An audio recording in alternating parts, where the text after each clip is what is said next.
guys, it's me, Gail, Cancer Warrior. If you noticed, I haven't really posted for a week or quite a while now because I was actually literally down after my third chemo last November 12th, 2024. The symptoms are really compounding. And for this round of chemo, I got fever and my temperature was actually almost 40. The doctor said if you get fever, you run to the ER. But I really couldn't even move that time. And I was stuck in bed and I slept the whole day. But as you can see, I'm better again. In fact, I went outside, I went to the mall and attended a kiddie birthday party. Happy birthday, Elle! And yeah, I'm doing an anticipated vlog that I've been thinking about doing. So what we're gonna do now is we're going to unbox a lot of the things that I shopped online. Yay! Since I've been stuck at home, I haven't been buying anything in the mall. A lot of it is really online. And I'm not into a lot of expensive things or brands. I just like what looks good. And yeah, I did a lot of shopping because why not? We don't know what tomorrow brings. And these are really a lot of cheap items. And when I say a lot, yeah, I did shop a lot. Wait, let me show you. A lot, right? So look, let's go in a box. And I would try on the clothes that I would open today. So yeah, let's see. Hey guys, I woke up one day saying, I want it, I got it, and this is the result. Pak! Pak na pak, diba? And since we do not want to go over time because ang dami kong binili, let us open first my fashion haul from Shein. Nothing like retail therapy during chemotherapy, right? Let's start off with this white thing. I saw a replica of my friend Gail B's blouse and I got it. Her top had more laser cut circles in the hem though, na siguro 1,000 pesos more per circle than this blouse. But this should do. It's kind of see-through though, but once I get my mastectomy, wala na kayong makikitang boobs, so go, add to the cart. This blouse, first item, thumbs up. Alright, I love this. Put it on the side and let's go to our second item. What is this black thing that looks like a handkerchief? Let us open it. Oh yeah, it is my leather este fake leather skirt. Ooh, I made sure it is stretchy because ayokong puputok siya ang paggamit ko. I will surprise all my nurse in my next chemotherapy wearing this black leather skirt. Kaloka, diba? Okay, let's look for the third item. Kung gusto mong mas maloka ang mga nurse, ito ang susuotin ko. This pink thing.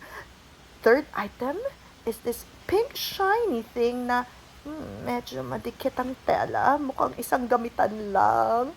But yeah, I love it. It's so pink. Oh my gosh. Like my Christmas tree over here. Oh my gosh, pag suot ko to mukha akong ornament. Okay, look at it. Oh, diba? Once I wear this, kulang na lang isabit sa Christmas tree. This pink dress is actually cheaper than any pink Christmas ball sa Rustans. So, okay, sulit na din kahit isang gamitan lang.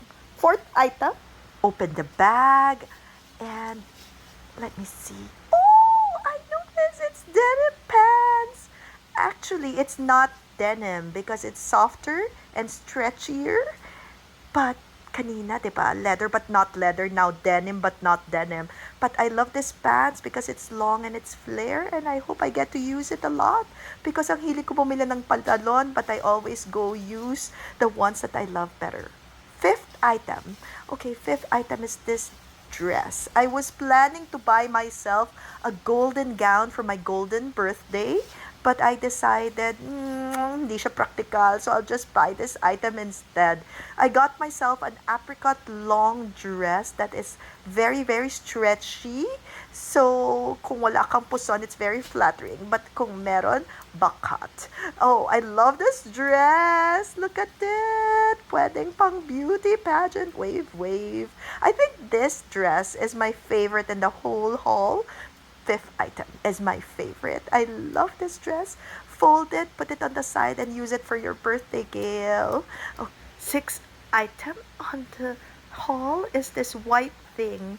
I know this. I've been searching the whole world for the perfect white vest and I got it. I already have the V neckline one, but this is a U neckline vest, not V, not V, U. U. I love this white thing because it matches everything. Look at it, it matches my skirt.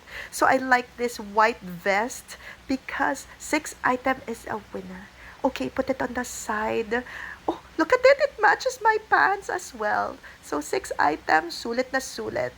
Seventh item and eighth item. Kaya sila dalawa magkasama sa isang plastic bag kasi June opened one of them and then he opened it at the bottom kaya nga ziplock bag, 'di ba? Sa taas binubuksan, hindi sa ilalim. So seventh item is this gray off-shoulder blouse. Off-shoulder. I hope it fits me though because it's not so stretchy. So that's the seventh item.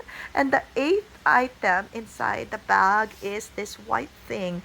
This is something I don't remember buying. Ano to? Mukhang cortina. Oh, yeah. It's the skirt with the long slit.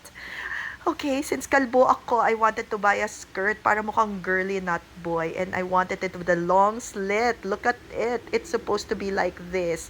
Okay, it's supposed to be sexy and not cortina-like.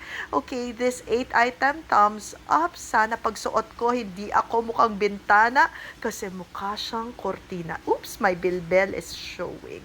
Okay, that's the 8th item. Looking for the 9th item on the haul. Okay, let's see. 9th item on the whole. Open it. Ano to? Black na naman. I don't remember again buying this one. What is this? Oh, yeah. Yeah. Alam mo, this one, I bought this. Duplicate. I bought this last month and I forgot and I bought it again. So, duplicate. Pwedeng pang regalo sa Pasko kasi meron na ako nito. Okay, thumbs up. That's the 9th item on the list. Okay, what's next? 10th and 11th item. Looking. 10th item is this white tank top. Guys, you can never have enough white shirt and white tank tops. Ako nga ang dami-dami. I already have 10 siguro. Pero every time maghahanap ako ng white tank top, hindi ko makita. So I end up buying more and more and more. So yeah, 10th item on the list is this very practical white tank top. 10th. 11th item is this. Black again. What is this black thing? Nadadamihan na ako ng black and white stuff. Okay, it looks like a punda. Parang cover ng aming couch. No, it is actually an apron. Hindi siya apron, girls and guys. This is actually a dress. Pang Christmas party, pang New Year's party. The 11th item. Thumbs up. So yeah, I think that's it for now in my first vlog. Watch as I make them sukat. But for now, that's it. Bye!